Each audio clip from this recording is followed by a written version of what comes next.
Kia ora. Welcome back to the Ins and Outs podcast. I'm Kun. I'm Jamila, and we're here to have casual and informative conversations about how to navigate the music industry in Aotearoa. As part of the Ins and Outs podcast, we organized and recorded a handful of panels at Movespace in Tāmaki Makaurau. We've decided to pop these up as bonus episodes to round off this season of the podcast. On this panel, we had a kōrero with Silke Hartung, Catherine Parsons, and Pippa about the ins and outs of an artist press kit. Silke is the editor for the NZ Musician magazine. Kat is a music journalist and has just started her own PR company. And Pip is an artist manager, publicist, and project manager for a range of artists, including Tammy Nielsen and Troy Kingi. We talked about what goes into an artist press kit, the do's and don'ts of an email pitch, and much, much more. Let's dive into it. Hi, my name's Pippa. I'm an artist manager. I manage Tammy Nielsen, Delaney Davidson and Jenny Mitchell, and I do project management and publicity for Troy Kingi, and I'm chairperson of Independent Music New Zealand. So we're a music industry body who represents all artists, basically all artists who aren't signed to a major label, which in New Zealand is most artists. So we're there to provide knowledge services, advocacy, and we also run the Tape Music Prize, which celebrates the best album of the year on artistic merit rather than sales. And we run a couple of conferences, Going Local, which is taking knowledge all around the country, and Going Global, which is about taking your music internationally. Hi, my name is Silke. I have done many things over the years. Since I was little, I've been working at events in music, studied multimedia production and communication, all the while slipping into radio, migrating to New Zealand, doing nothing for a good long while as migrants do. We've all made coffee at some point, haven't we? Then got into 95 BFM, where I did news writing, and then sort of rubbish shows and then better shows, including the New Zealand music show Frequency, for which I probably did longer than most. Was hired by New Zealand Musician magazine probably about 13 years ago, something a long time ago.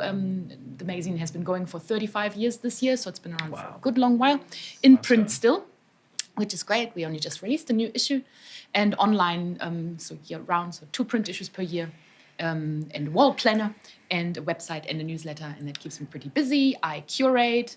I'm office admin. That's probably most of the job. I'm trying to make articles happen and making sure we've got all materials for it. So I am one of the last steps between your music and the people out there to show them your music. That's my job. My job is to show people nice music. Hi, I'm Kat. What do I do? I did the music course with Jamila and Kun, all in different years, but that's how I met them. I'm currently studying postgraduate in journalism and communications, which has been quite hard work, but it's helping me kind of work out what I need to do to make things happen. I'm also an artist, sort of. We're working on a project. It's coming. You're an artist. It's cool. I'm very excited. But yeah, I've been focusing on helping younger artists or less known, experienced artists with release plans, press kits, PR, outreach. And I work for 5am doing that, specifically PR and press kit creation for the signed artists, which is been a lot of fun. They're all really young. That's like what Rory, who owns the company, his focus is on young artists that he can kind of help support and move into the wider world. So it's really nice working with like 16 and 17-year-olds who have no idea and kind of giving them advice and support and stuff. And I do some freelance of the same thing on the side. Oh, well, this is great. This is kind of exactly what we're tailoring today too, right? Like, I'm releasing an EP, or I want to get more, traction with what I do, or I have no clue what I'm doing. Where do we start? Like, what even is a press kit is kind of the title of today, and it just sums it up, right? So it's kind of tailored to you guys. Like, what can we provide to you guys? But at the same time, what can Jamila and I learn? Like, at the same time as well.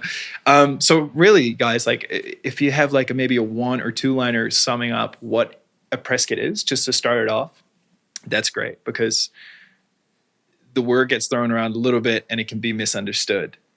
So maybe Kat, we'll start with you. Like, you've obviously written quite a few or helped artists put together a few press kits. What is a press kit? Yeah, I think depending on the project, like sometimes it's for a full EP or album, and then sometimes it's just for singles.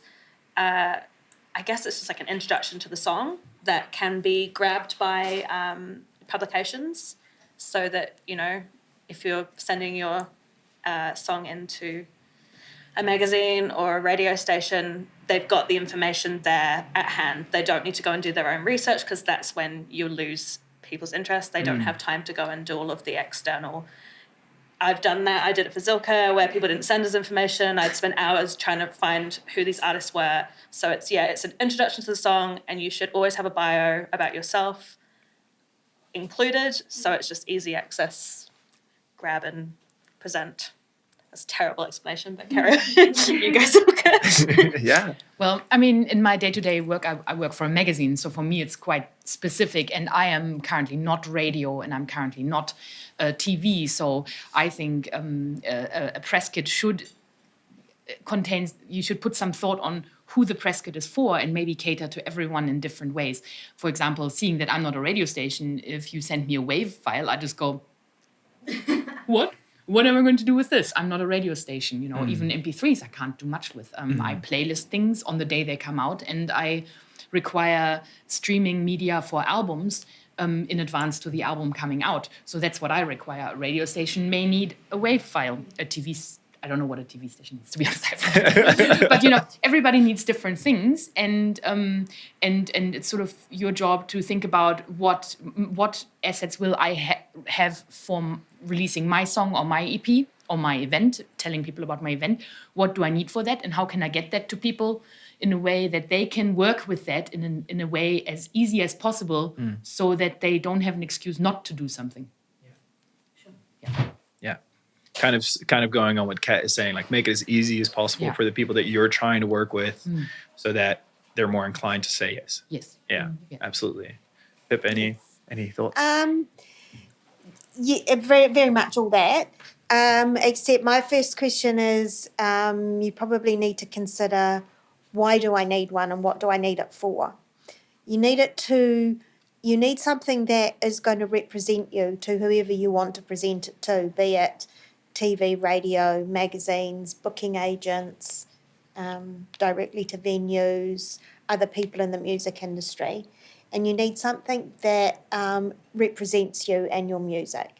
And it needs to be something that represents you in a very succinct, short way, so that the person who you want to use it can exactly do that, grab the information that they need and use it in the way that they need to use it. So normally a press kit does actually contain all the things that would suit all the people that you might be pitching to, and then they can just pull out the things that are relevant to them.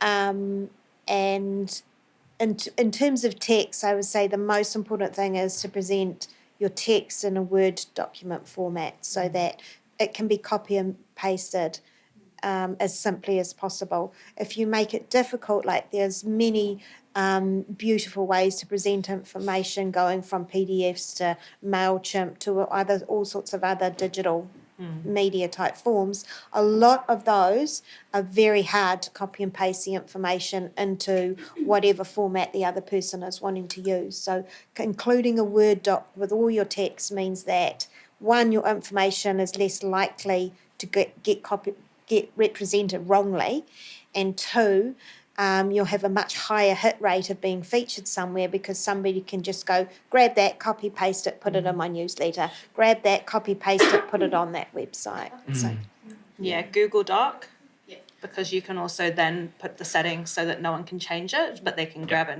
and then you can also alter it if things change, if dates change, you can alter it and it will change to everyone who's got that link. That's what I always use, And if your computer crashes halfway through, you still have the assets sitting there without Fine, losing on everything. the cloud. Start at the beginning. That's right. Plus, people don't have to download it. Whereas if you send a doc file, that's something else that's going to live on your computer, and people are quite allergic, of course, to downloading, because if you're editing a magazine, you're going to have a lot of files to download. Untitled version 15 final Yes. /final untitled. So I guess wave. a lot of that is also like skim reading, or not even skim reading, like triple checking before you hit send to make sure that it's like my artist name, short bio, or like bio. For instance, actually, the bio that I really prefer using is the first top is literally 2 lines. It's for maybe festivals or whoever needs a short bio, and it's just titled short bio. And then on the same doc underneath it has a medium bio, longer bio. For instance, maybe Silke, if we're doing like an article or something, you might want all the information on the band. And so there's way more if you choose to use that. Whereas if it's featured in, say, the newsletter for Independent Music New Zealand, tiny little bite, go find more, here's the link. So I guess, yes, tailoring it to who you're sending it to is crucial. And that's, I guess, the text that we're putting in, right? So we're putting in a bio, which everybody kind of knows what a bio is. But then there's, of course, many ways of writing a bio. And honestly, that's a panel on its own. And we're doing a workshop next week where we will be writing bios with everybody who comes, which we're really excited about this year to present as a workshop. But what else goes into a press kit, and why is it really important to have those things? And yes, is it the same for everybody? Can you just send, like, say, for instance, an EPK to everybody, which is electronic press kit, one sort of thing fits all, or is that not such a good format because maybe it's harder to copy, maybe it's not as relevant for everybody, maybe you're shooting yourself in the foot by having one thing that's maybe really easy for you but not so easy for everyone that you're tailoring it to? I'm already cringing about the word EPK because that is unfortunately what a lot of tertiary educational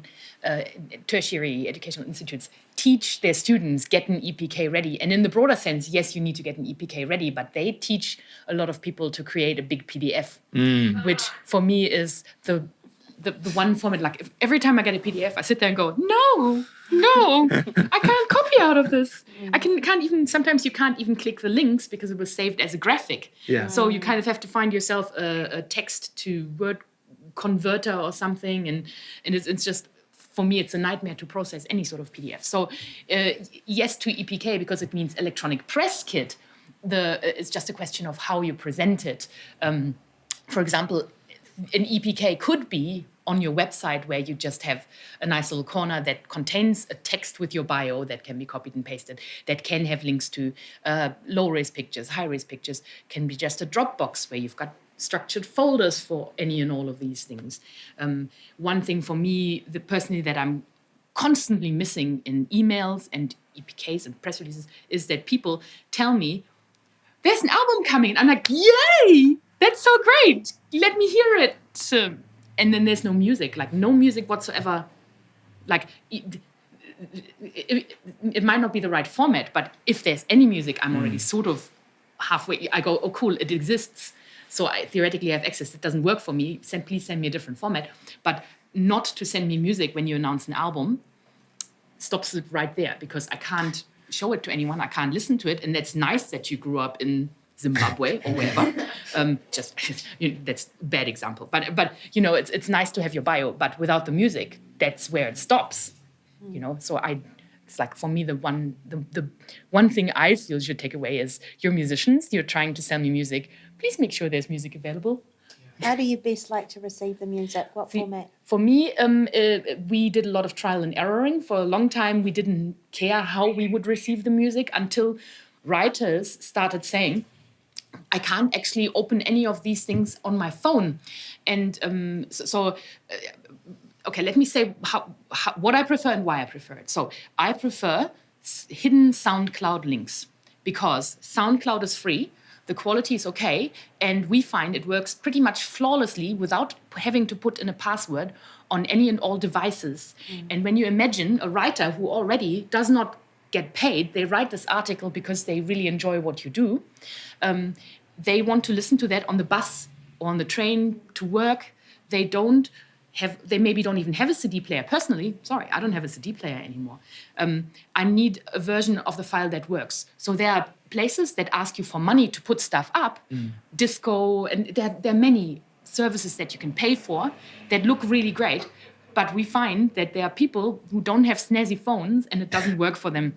So that's why when you send me a format that I can't deal with, I will probably send back, look, we prefer SoundCloud. This is how you set it up on SoundCloud for free in a way that it's hidden. And you give me the link, and this is a secret link. No one else will ever find it. And then the writers can just press that link on their phone and listen to it wherever they want on their devices.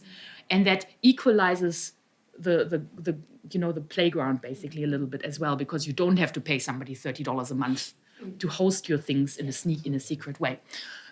It's very common practice. SoundCloud is pretty much the norm, unless maybe there people are other specifically services as well. using Probably disco and I'm not stuff. fussed as long as I can get, if it's an album specifically, basically the format that SoundCloud gives you, where you press play and then it plays it through. But I can still go, I need to listen to song 3 once more because I didn't quite hear the lyrics. So you can click on song 3 and hear that. So some people will try to send me hidden YouTube links, and it's just one block of 53 minutes, and it's like, That's rough. theoretically not bad, but how do I know which song is which? What are they called? And can I listen to that song again? It's not making it. You can do that, but people usually don't. So that's why I go with what's the easiest format for people to deal with that will work for my writers, and that will work just basically for everyone. So I find SoundCloud. It's free, okay quality. You can make it work whichever way you want. Yeah. So Awesome. So that's we've got my perspective. a press kit that includes a bio, maybe short and long, or a link to a bio, a link to your music, which you're promoting, and what else? Photos. You're saying low res, high res, couple of different photos, maybe portrait, landscape, etc., etc. Yeah, dive in. It's okay. Go crazy. Yeah, okay. I don't want to take over No. because you probably have. You might please interrupt me. You have or add to it because you have different Look, coming from an I've been artist told off by perspective. Silke before by sending the wrong photos. It's not. It's less telling off than my heart than me going. Oh my God, I want to make this happen. We're this far, and I need that photo. So. This comes from a perspective that I can give you entire university papers on. It's psychological. I've done research. My one job is to get people to read the article someone lovingly wrote for many, many hours on you for music that took you years sometimes to make.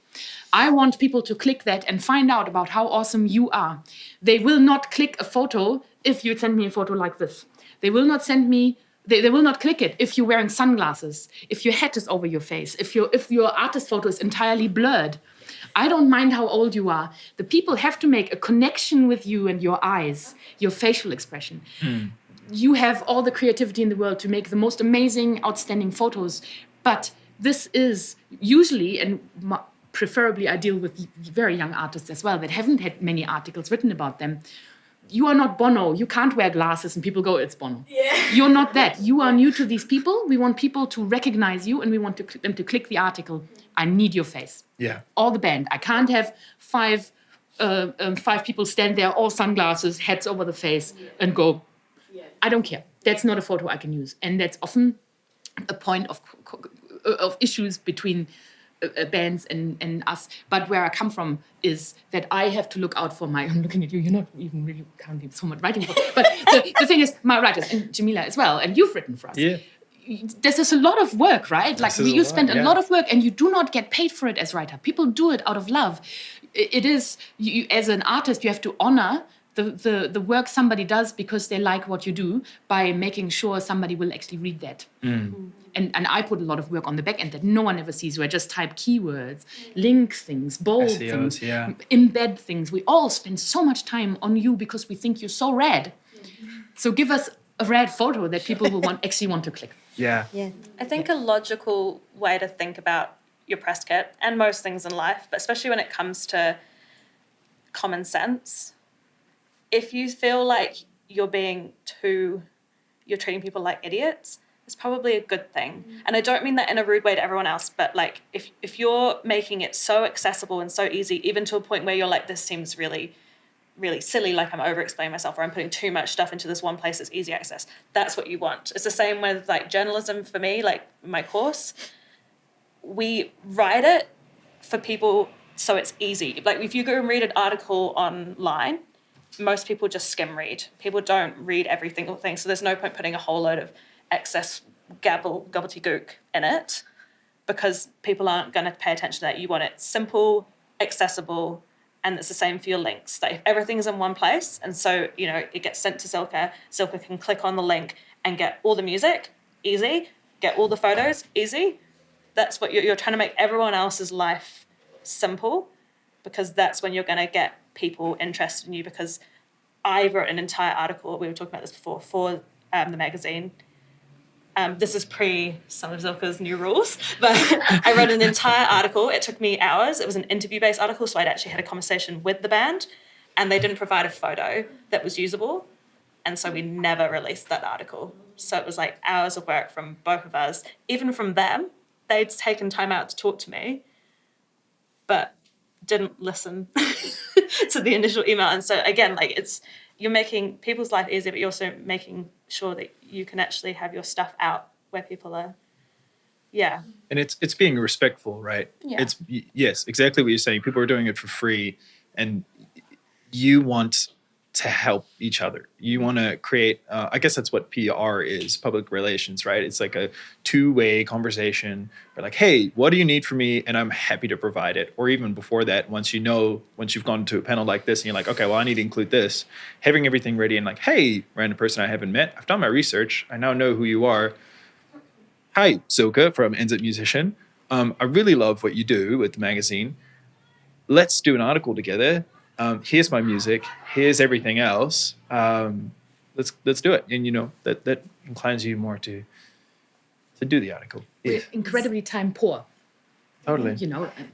Still on the photos though, it's taking all those things into account. An artist photo is a really good way for you to instantly try and connect with an audience that you want to connect with, and to let people know, this is my brand, this is who I am, this is what I look like, and potentially this is what I sound like. So as an artist, you're creating your profile as an artist, which is your own brand, and one really good photo is a really, really good way of portraying that. So when you do have your artist photos taken, just think about how you make that photo relevant to your music, so Absolutely. that the photo can speak for itself as well. And that people will click that. People that like metal music will go, oh, they look like a band I'd listen to. You know? That's exactly it. Yeah. Yeah, totally. Well, that's great. We've got like 3 things now, right? We've got a bio, we've got maybe links to your music, and we've got some really great photos. It's loads to go on. When you're, Can I say a little bit about the bio? Yes, totally. So I speak to lots of emerging artists, and a lot of people think, I haven't done very much, so I haven't got anything to say. But that's not necessarily true. Everybody's done something. Everybody's won some kind of awards. Everybody's had something interesting happen in their careers and their developments that have led them to the part where they're releasing some music. So those are the things that people want to hear about. And when you write your bio, it's really important to think, what are the things that are interesting about me? Now, it's really hard to talk about yourself, because everybody thinks, well, nobody's interested in, where I've come to this space. Sometimes it actually might help for you to ask your best friend to write down some things about you, because they're the people who know you really well, and you might be surprised at the points that they put first that are the interesting things about your career. And your personal life too, because sometimes personal things come into it to make the story interesting as well. So don't forget about that. Don't forget that from the outside you are a really interesting person, and you want to capture the people who are going to be reading that. So instead of starting off your bio saying, I went to primary school and such, start off your bio with, I won this award, or I finished this course, or I wrote this song with such and such. Yeah. Start off with the most interesting thing to grab people straight away. I supported this band. Totally, actually. There's no bottom or high up tier. Like, I mean, in the end, we need to feature people that are really well known, but we also are constantly looking out for new people that clearly have not played the main stage at Splore before or whatever. That's not what I'm after. One very basic thing I wish people would mention in the bio really early on is, where they're from and what genre they play in, because sometimes you get an email and it just says, Peter, here's a link. And then I go, but are you even a Kiwi? We only deal with New Zealand music. So I have to figure out, thank you to the internet, where there's no music or any information available sometimes, if you're even a Kiwi. So now I have a thing where I send back a little, can you fill out the gaps here? Yeah. And then I go, oh, I'm sorry, you're from Boston and you live there for good and you're an American. I'm sorry, I can't help you. Yeah. And it kind of comes back to that research, right? You're sending an email to Silke, for instance, or to Pip, or to Kat, and saying like, hey, I'd like to work with 5am, or I'd like to work with Enzo Musician. I'd like to be featured on the independent music. You know, like we're talking independent musicians in New Zealand. So, which is luckily all of you guys. With everybody here, yeah. But that's the thing, right? If you're maybe reaching out to media overseas, you can do the same research. You can go, okay, well, do these guys feature only, you know, it's an Australian magazine. Do they only feature Australian musicians? Is it like, is it valuable for me to pour my time into like sending an email here? Well, you can still obviously get in touch, but you know, yeah, exactly what you're saying. Like, you're not going to feature someone from Boston who lives in Boston, But Kiwi.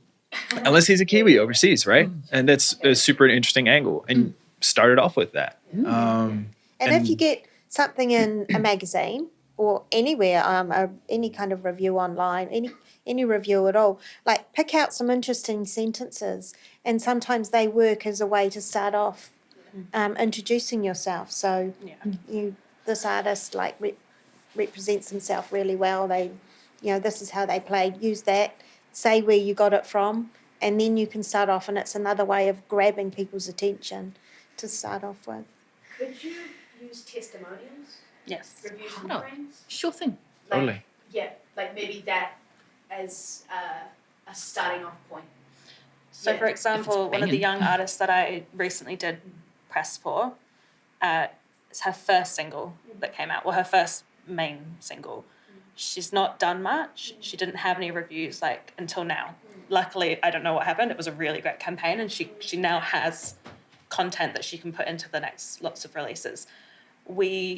I always think there should be quotes, whether it's from previous articles or like, you know, even just like radio quotes, if you can have recordings of that. But I also think there should always be a personal quote from you about the song, because that's what people who are writing your articles or, you know, introducing your stuff onto the radio, that's what they love, is they can do it's more personal.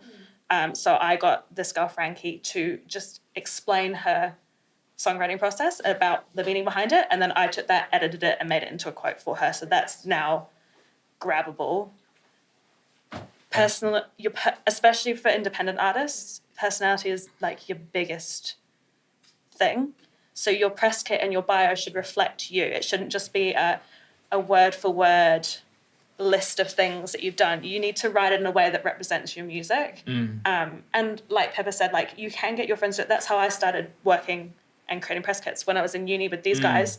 People hate it. Everyone hates writing their own stuff. I love that. That's my thing. I love writing. So my friends who are releasing songs would get me to write their bios and their release stuff. And it made it easy. And now that's something that I can do for a job, which is lovely. But yeah, you can do it. You can get friends to kind of write little bits for you and you can grab it. I will say when it comes to bios, I don't know if this is like the same for you guys. I don't like it when you're writing in first person. I find that, I don't know if unprofessional is the right word. I would prefer the bio to be written like, you know, for example, if it was me, like Margot, the pseudonym of Catherine Parsons is, you know, this, writing from that point of view rather than going, hi, I'm this person, this is what I want to do. Yeah. Right. Yeah, because if any media want to copy and paste it, they can't copy and paste the first person. Absolutely. Yeah. And people will probably see you as more professional already if it sounds like cheeky, but it kind of sounds like someone's writing it for you anyway. So it seems more professional if it sounds like you've got a team working for you, which most people know that's not the case, but it looks and sounds better. Yeah. I've got a question. What if you're socially awkward, like say you're like Bob Dylan or Emma Parkey or Hope Sand, or you're like a brilliant musician, but you don't present well because of Asperger's or whatever. Is there any specific way to mitigate that? Because a lot of people want to, like you socially, but if you're socially awkward, that's difficult. Ask for help. Yeah, and You actually, know, you don't have to be the one running the show. You find somebody who can help you, and if you have to give them, pay them to do it, then you do it. We all fill our gaps. I'm not good at everything, so I ask for help when I need it. I can be socially really weird, and so you just deal with that. So you say you want to make that your point of difference as an artist. Like I'm a socially But awkward why artist. point it out? Well, I mean, rather than I mean, you could, having but people go through a disappointment, oh, this guy's a nerd, or yeah, this guy's but you want to highlight positives. You don't want to, like, for example, I get a lot of press releases that start sort of like, and I've got cancer, and I'm like, Whoa. but is the music good? Sorry, but is the music any good? It is not super, So it doesn't. In the end, that just makes me feel like a dick if I don't feature it because the music isn't good, because clearly you've got something else going on. So really, to me, I don't care if you're socially awkward, if your music is great. Some of my favorite musicians have all sorts of issues, and that's why I love them. I don't care if you're socially awkward. I would say highlight the positives, the songwriting, use adjectives that describe the music in a way that sort of maybe implies it comes from a difficult background, but don't say to people, I've got Asperger's, because then you're like, I've got a disability, feature me. And I'm like, well, but is the music good? That just puts... Just don't go there. Yeah. Highlight the positives, as you should in real life. You don't go around telling people all your issues when you meet them for the first time either. So.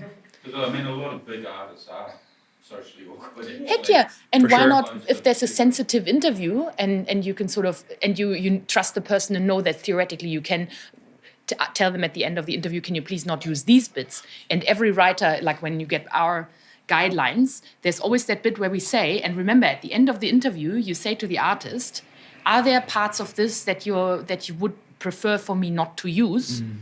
Just because you don't push awkward stuff onto people out there, or you might regret saying certain things, you don't, it's just... And this is, of course, where you guys come in handy, right? Like PR managers or publicists who, that's their job, is writing articles for your friends or bios for your friends, and that eventually turns into a job. That's how a lot of those jobs come about. And I guess what for younger artists or new artists who maybe don't know the ropes just yet,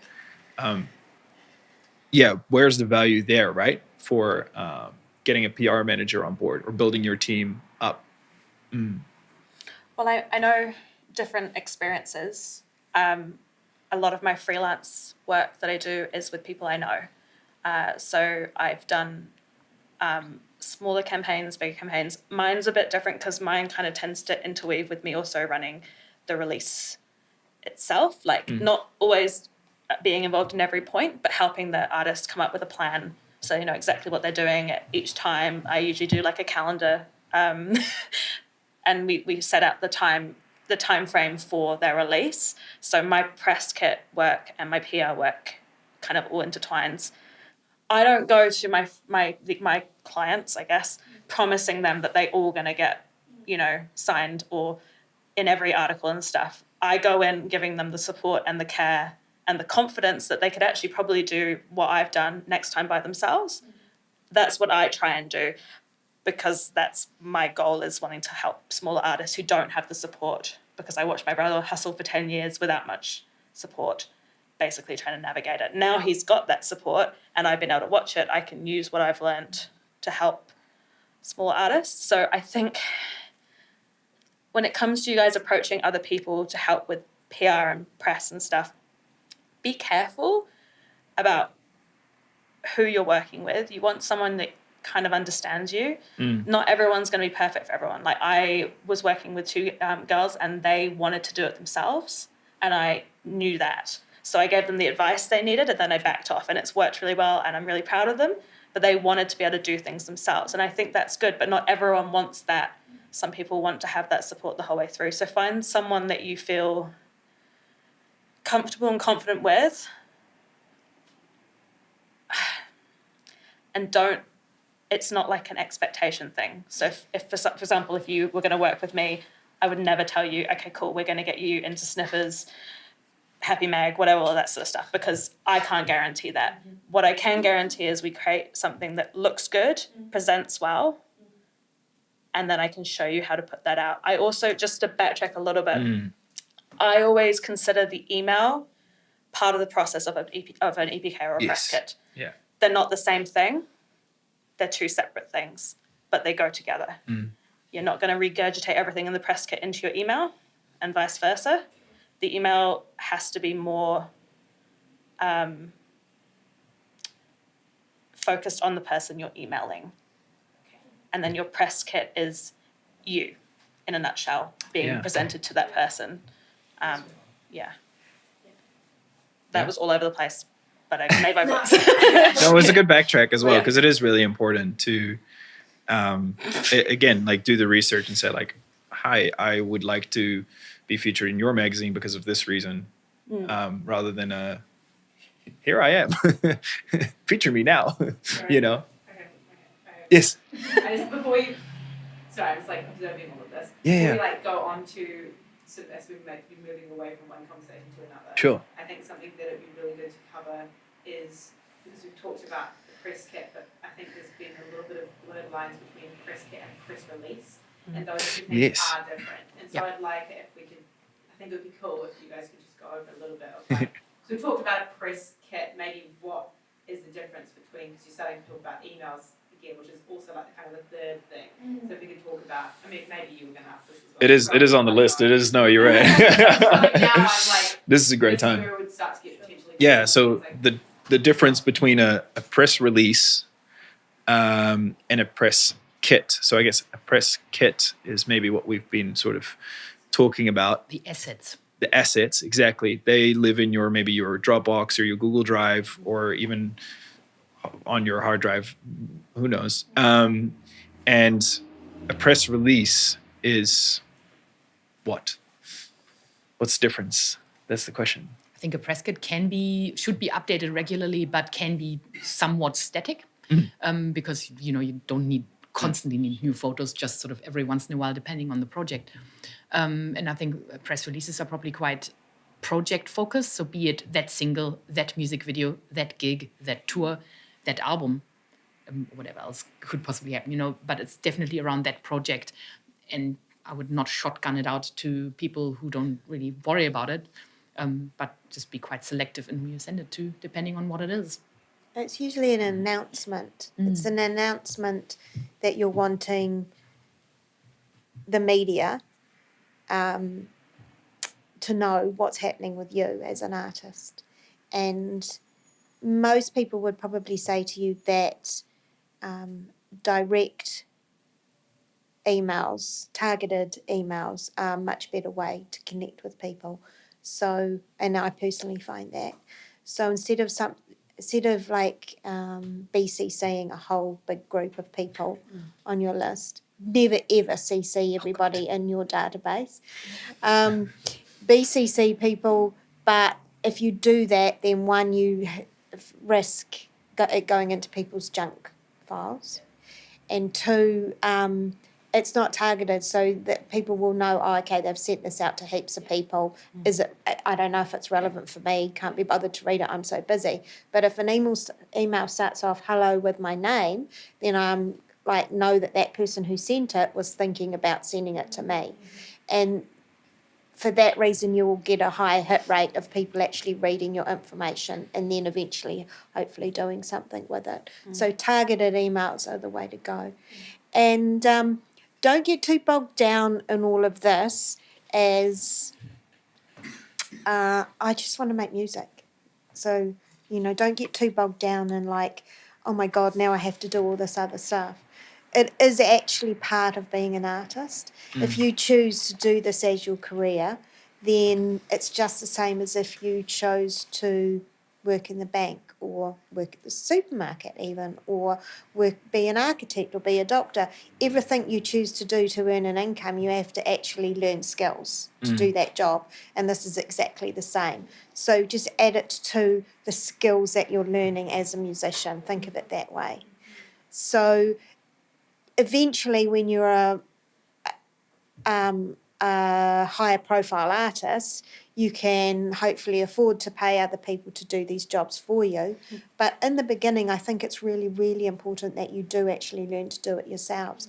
Because one, if in the future you are going to pay somebody to do that job, then you actually need to know what you're paying for. You need to know what your expectations are when you pay somebody to do a job for you. Totally. So one good way to do that is to actually learn what that is. So if you learn how to create all this information and then how to reach out to people in the media, you'll actually learn how much work that is, and you'll understand why it costs that much money if you pay somebody. But two, you're upskilling yourself, so you're understanding what makes your business work. So they are really important things to learn.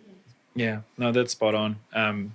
It comes back to, you know, knowing what you're paying for, and no, absolutely. I think that's like a pretty standard thing in the music industry across the board. Like, for example, I did a recording workshop with Emily a month ago. I'm never going to be a producer. I know this about myself. Not for other people, I mean. I can do my own stuff. But I want to know what I'm doing when I'm in with a session so that I can actually voice my opinion, because I've been in sessions where I've had no control and then the music has come out not how I want it. So it's the same thing. It's learning how to do it yourself so you have more control over your project and your career. I think everyone should know at least a small amount of everything they're doing, even if it means, you know, doing a little bit of extra work at the beginning. Yeah, and even if you are eventually paying a publicist, yes, it takes like load off your plate, but it doesn't mean that you're not still involved in writing the bio and taking the photos. Like, exactly, like photos are still of you. And, Harry now has people who do that for him, but he is involved in the process. He has the conversations. He'll go out his way. If he feels like something's important, he'll put his voice in, because he's been doing it for 10 years. So he knows where his music fits in. Whereas you can see sometimes when people get signed or pay for it, they don't actually even know where their music's been sent out to. So you should always have, especially when you're doing it yourself, you should always have control over what's going on. Don't let people take that control away by not understanding yourself how to do something. I think one thing that's really underrated when it comes to sending out press releases is that it's very simple to ask your friend for their mailing list and just take those contacts, put them somewhere and use other people's contacts. But what I often say when I mentor people is to set aside a Monday night at 8 o'clock when you don't usually do stuff and actually do the research yourself. Once a week, you look at what's happening at New Zealand Musician, what's happening on the 13th floor, what does musicnet.nz talk about right now, and know the writers who might be into your music because they cover artists that you have played with that are similar to you. Find your contacts, not just the general context of the website, but find the specific DJs that play music like your music on the radio stations. Yeah. Listen to an hour of BFM during your day, go to Radioactive for an hour, and think about where you're at in your career. Obviously, if you're currently focused on New Zealand, you do that for New Zealand, and you actually make an effort on knowing what people are doing, how they're doing it, who's doing it, because I think that's invaluable to have that information from your own experience and for your own project. Also, in case you run into someone one day, then you can genuinely say, oh my God, I read your article on that person and we should talk because we like the same music. We can, and instantly, if you're genuine about that, we know. I get so many emails that start with, hey Silke, big fan of the magazine. And you kind of know they don't, like, if you can genuinely make maybe a connection or even build up friendships with people who are into what you do and so on, no publicist can ever make that happen for you. And I think a lot of people in New Zealand who do really well are also incredibly sociable and will make a point in saying hello and introducing themselves and, hey, I read your stuff, blah, blah, or whatever. That you kind of want to try to do that. And it starts with maybe 1 hour a week where you just do a sweep of relevant media and look at websites and Facebooks and it's going to get easier, right? Because totally. Because once you've said, hey, Silke, I really like this article that you did on my friend's music, or this band that I played with, da-da-da-da-da, now we're talking. And then before you know it, it's like, Personally, I'm totally immune to flattery, I have to tell you. No, but in a good way, not but like I'm going to fake this. Yeah, totally. Yeah. No, and I guess that comes back to making those emails personable again because reaching out with I'm a big fan of the magazine, and it's like, hey, really, have you read it? Who's on the cover? That's the question. I don't know. I'm truly immune to flattery. I will nerd out if I get the chance, but for sure. And happily sidetracked with other things. But we do notice if it's not genuine, and I do notice if it's just a copy paste email to everyone. And if you lump me in with your radio emails and ask me to playlist something on the radio station, and I'm like, that doesn't work out. Like, I have no access, I have no radio station. What do I do? So just it's also to find out what media, certain media actually do and how they can help you, and making sure you know what you want from them, your call to action. And I have lots of emails where I explain what we do and how we do them, if I must. And How do you write a call to action that doesn't make it sound like dick? Because if you're like writing to a radio station and you're like, you should interview me because I'm really cool. Well, you don't spell that out. I mean, at the end of the email, it often says any questions, interview requests, and so on. Go here. I think that sort of implies it. Or I say, would you be interested in? Yeah. Would you be interested in interviewing me? Do you have any opportunities for features? Yeah. Do you think my music's suitable for airplay? For example, for a long time, New Zealand musician wouldn't cover singles in any shape or form, maybe the occasional music video, until I was like, well, we kind of have to do something that's low effort, that still allows people to be featured, which is when I created Hatchlings, which is New Zealand music as a playlist, and your single, if it's on Spotify, no matter what the music is, if you're a Kiwi living overseas, locally, if you've released a song within the last 4 weeks, I just chuck it on that playlist.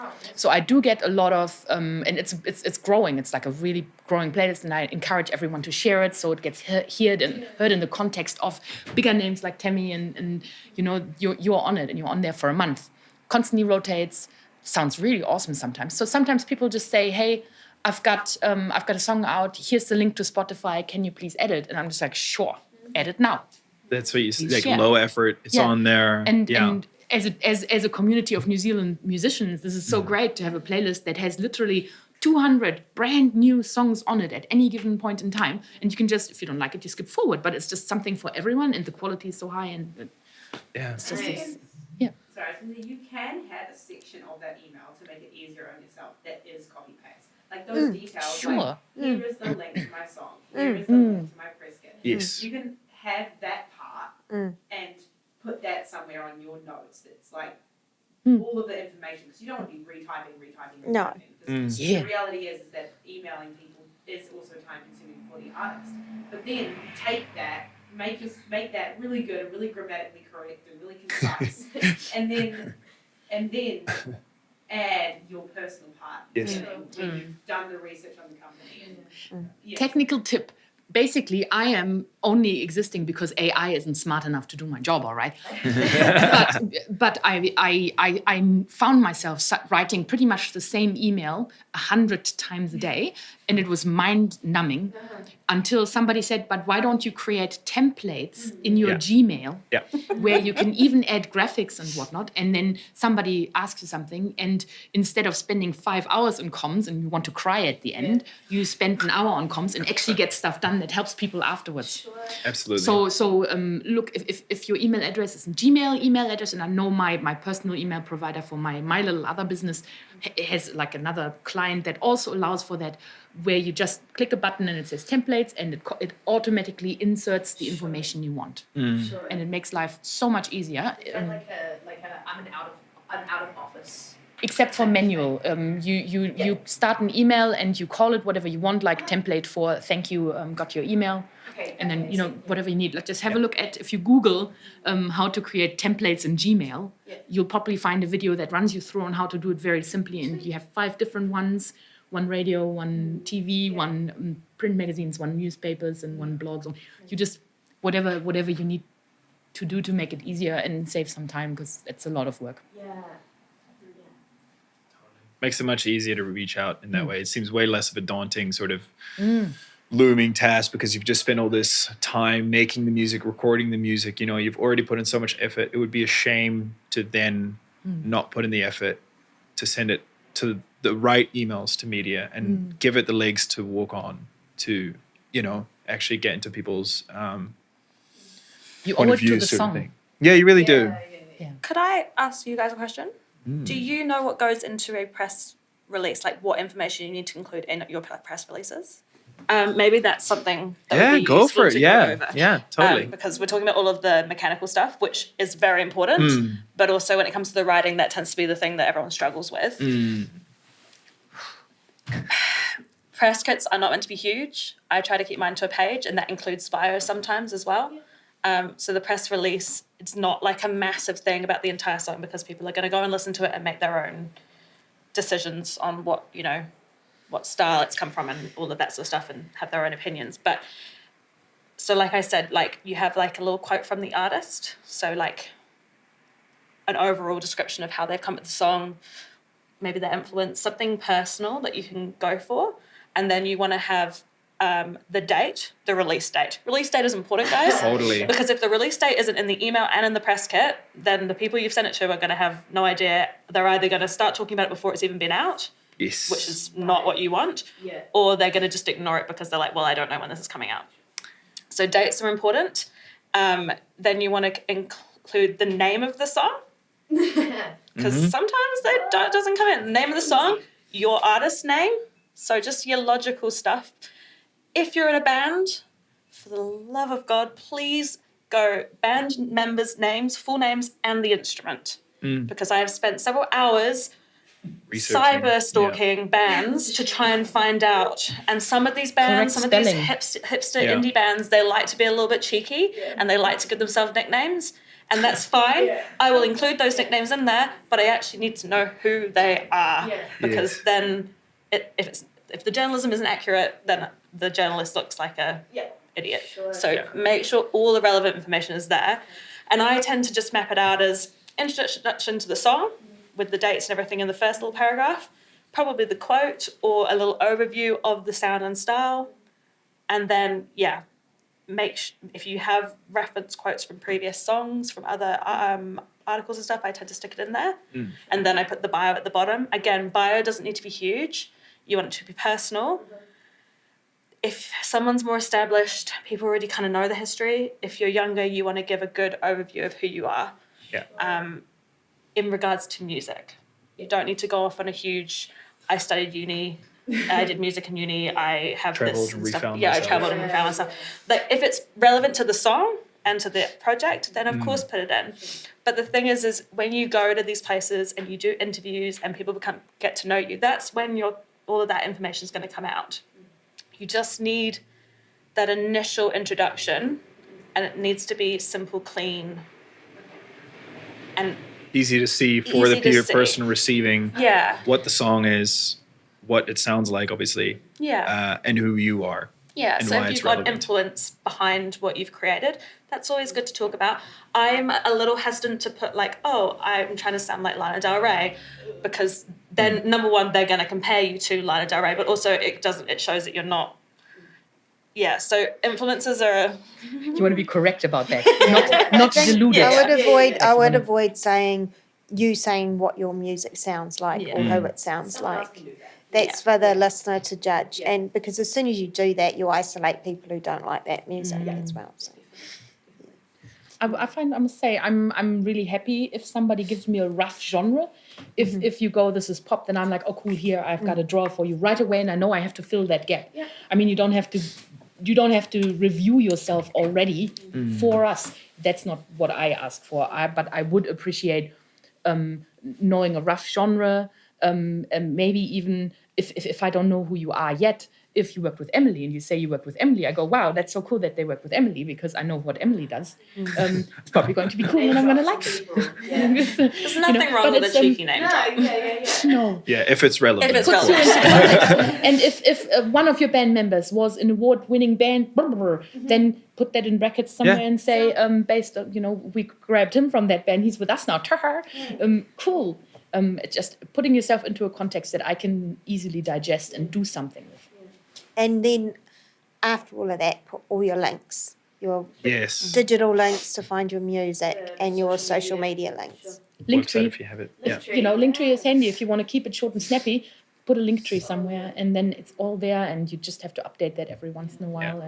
And Sorry, I was saying it's also good to have your recording credits. So yes, please work 100%. on your song. Yeah. Again, like what Kat said, the full names of those people, and like maybe in brackets if they've worked with other people that are notable, or that information is also really useful for media. Yeah. Because not only does that make it easier for the person writing, but it also shows the respect to the people you've worked with. Yeah. To and it create lures us in. Yeah.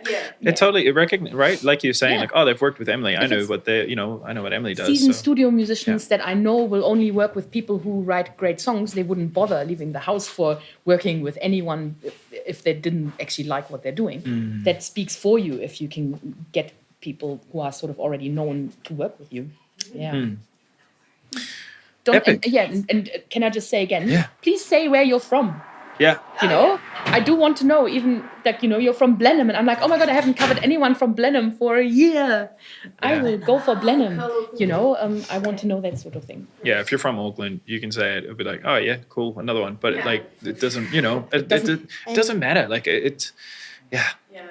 From a real small city on a And real then small island. quite high up in your introduction, where you say, my release is out this date, listen to it here, watch the video Yes. here, for radio, download it here. Very obvious. Make it at the top, very obvious and very easy. Sure. Where would you put something for radio to download? Because you wouldn't put it on there. SoundCloud for them to take. No, that's right. And that's why sending targeted emails Also asset folders. actually works as well. Assets folders, yeah, absolutely. If Yeah. you have that, You just put the link to it. Yeah, with the drive folder with things in it, and you're sending like that folder to people. If it does have a link to an MP3 and someone doesn't need it, they just won't click on it. Yeah. As long as you've got everything else that person needs. Because they'll just skim read over it. They go like, Yeah. oh, like you say, MP3/wave. Like, oh, I don't need that. But Yeah. But the link, I'd say the listen link first. The listening link's the most important. Yeah. And sometimes the video could be the listing link, but mostly you put listen to it here, watch it here, for radio, download it here. Rather too much but clearly sorted than anything crucial missing. Yeah. When Oh my gosh. I have very, very little time. I work too much as is. Yeah. I don't want to ask you questions. I want that right there. I don't want to go, and have you got a link to Spotify? Because that's the only way I can playlist it. And you gave me a Bandcamp link. I cannot. People will quite often send me files or links to Bandcamp, and then they will say, can you please put that on your Spotify playlist? And I'm like, let me explain how this works. Because I literally can't. So But have a separate. I really like your advice on templates. Right, when the song on release day, or the week of release, you have a template for Spotify playlist pitching.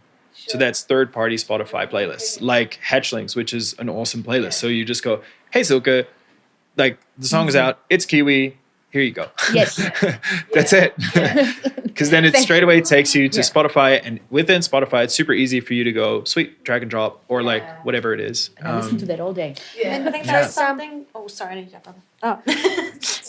And that's another reason for making it targeted, because, for example, if you were sending your new release information to online websites, you wouldn't be sending them the private SoundCloud link because you don't want that published on a website. So you would be sending them, this will be the Spotify link. This is the link to Spotify when it's released. And actually, a really cool note, if you're releasing through a distributor like DRM New Zealand, they'll give you a pre-save link with pre-orders on iTunes, Spotify, wherever. And on release day, that will automatically turn into so you can already have the emails written out, because there's often sort of a 2-week lull in work before the release. Most of it's sort of 6-8 weeks in advance. Then there's 2 weeks where not much happens, and that's maybe where you can draft those emails, or even if you're brave, schedule them. I wouldn't, but just draft them, have them in drafts, and then on release day or release week, you can go read over it. Looks good. The link works. Send. And then that link that originally was pre-saves and is a whole nother world for fans and audiences to support you, is now the direct Spotify link. It's now the direct iTunes link, whatever people prefer. We've talked a bit more in depth about that on some of the podcasts. Yeah. It's totally okay, true. Cool, but how do I it sounds like a plug, but it's Bring us out. there is so much more to this whole process, and that is what we're trying to cover with the podcast episodes. So if you leave today and you're like sick, but I don't even know how to record my song or release my song or anything, we're gonna have podcast episodes. Some of them are already out on that kind of information, so that should help you. You got the Spotify link to that? May I inject something that I've been in recent times like, which I notice has been happening more and more. People forget about Bandcamp, that it exists. Yeah. For me as media, Bandcamp is awesome because it embeds easily, it looks good, you can click through, you can even sell your merch. I can enable that your merch is even displayed when I embed it. Wow. Whereas Spotify, people can listen to 20 seconds, and I'm not getting paid by Spotify. I don't want to channel people towards big platforms that don't pay me to promote them, and I kind of have to pick one. If I pick Spotify, I will probably not use Apple, not use any of the other ones. Yeah. If it's Bandcamp, anyone can check out your music and buy it right there, and maybe buy your merch. And true music fans will probably still appreciate that. And Bandcamp reports directly to the New Zealand chart as well. So For sales. selling your music Yeah. on Bandcamp Huge. counts as much as selling it anywhere else. I feel no one should miss out on that, even if you think that's maybe not your target group because you're top 40 pop. Doesn't matter. It's also a place where I can find the album or single artwork at a decent size that I could theoretically use for print. Yeah. And that's an issue quite a lot, where I'm like, I want to feature this music, but I can't even find the artwork. I can't show people because I can't find the album artwork anywhere, not even on the Facebook. If it's on Bandcamp, it's likely it's there. If it's on Bandcamp, there are likely the lyrics, and I'm like, thank goodness there are lyrics. Liner notes. It's just a great tool for me doing research, see the city you're from, the genres you think you are. I'm a big fan of Bandcamp, and I have a budget every month that I spend on Bandcamp. It's pretty much a substitute to having an artist website for a while. If you don't want to pay a platform, like a monthly or annual fee, it's totally free to list music on Bandcamp, and you can pop your artist bio on there so that anyone can find that. And if someone decides to feature you randomly that you haven't reached out to, they can find all the info they need, and it makes it more likely for them to feature you randomly. For example, Phaser Days. We all know who Amelia from Phaser Days is. Ex-New Zealand musician employee. Also did our course. Yes. Yeah. Lovely human being. She got a tour manager for the UK and I think Asia by posting through Bandcamp. He found her, the guy in the UK, loved it, was like, I think we've got an audience for you over here, and that's how she started playing internationally. So there's no right or wrong way to do it. Your music can be transitioned to different places. Sorry, my wording today is not working very well, but you don't have to do it the same way that everyone else is doing it. My first release, I piggybacked off our friend Max, who helped me with my release. Some of it went well, some of it didn't work for me because I have very different music to him. So I learned what I needed from that, and then I learned from other people. So trial and error. But yeah, back to the press kit, just to stay on focus. One thing that we should talk about is the press and the PR doesn't stop when the song releases. I carry on for at least a week, maybe 2, depending on what's going on, communicating with radio to set up interviews, because once the song's out, that's when some people tend to pay attention. They don't always pay attention at the beginning. They want to wait until it's actually out. And just to jump on that, it's really fun to have that original email like, hey, this is a song, it's going to come out. But if you send another email or even a follow-up on the same, 2-3 weeks later, saying, oh, it's been amazing having so much attention on the song, it's been amazing getting this radio play, or whatever it is that you've achieved, then sharing those achievements in a genuine way, you're excited about them. Hey, do you want to jump on this hype wagon? Let's do something together. It's that sore puppy syndrome that we have over here. It makes we feel uncomfortable pushing our own stuff. We all do it. I'm better at pushing other people's stuff than my own stuff. it's always it's always going to be the way. But there's no harm in expressing excitement and revisiting people, especially if you like, I think they'd really like it. Maybe they just didn't pay attention. You know, there's no harm in sending a second email. Yeah. There's And no also, harm. the music industry here is really small compared to internationally. And everybody here is really, really approachable. And I cannot think of anybody at any level in the music industry who would actually say, why did you ring me? You know, like if you ring anyone, if you ring anyone and ask a question, everybody I know would be really helpful. Yeah. So, you know, if you rang a student radio station and said, look, I can see that I've had traction on 2 other radio stations. I'm just wondering, like, is there somebody have I sent it to the wrong person at your station? Have I sent it the wrong way?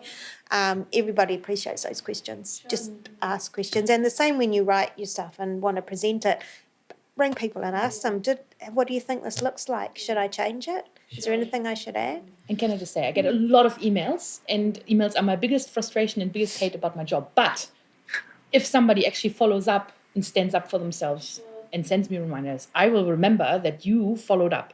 I remember that about publicists. If publicists say, did you have the time?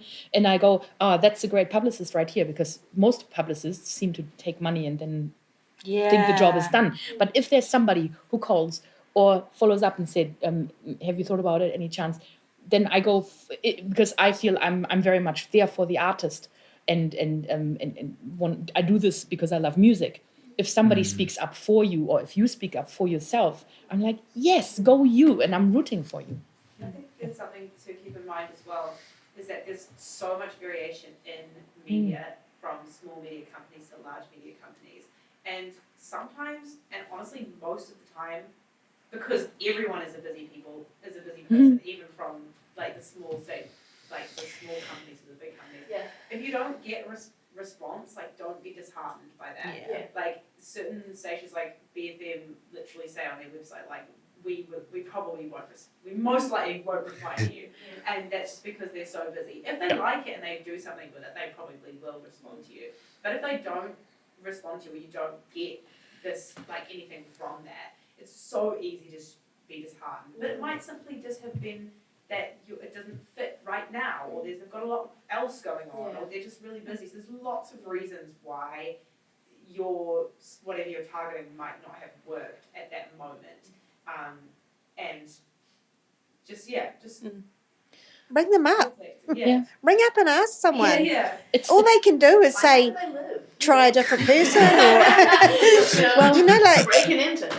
we live in this digital age, but don't forget you can talk to people. Yeah. And it's never personal if we say no, because face it, like when I say no, and I literally say no probably 98% of the time, it's really tough on me personally as well to have to say no, and when you follow up and I still have to say no, it's the worst. But you have to see it a little bit like a lottery. No matter where you are in your career, how many songs you've released and how great it is, with every action you do, you buy yourself a lottery ticket, basically. Like you have a great press release, you have a great song. Your great song is only one lottery ticket, really. And you do everything right, and it might still fail because it's a lottery and somebody else's ticket will be drawn. The more tickets you have, the higher the likelihood it will succeed. Yeah. But it might still not get there, and you can't be disheartened, because that doesn't mean your music is rubbish, that you're doing a bad job. That is not what it is. It's sometimes just chance. Yeah. And you have to just keep going, be resilient, stand up for yourself, keep going, keep going. But however, all those things we've talked about, there's hardly any one thing that's more important than another. So I like to think of it like a wheel. So all those things you're doing are just creating your profile and your music and your career to progress round and round. So recording your music, releasing your music, being on digital platforms, using social media, playing live, all of that. Every time you play live, you use your social media, you use your digital platforms connect to your live gigs, everything connects, and you use all of them all of the time as a cycling wheel. So just it's all creating a build.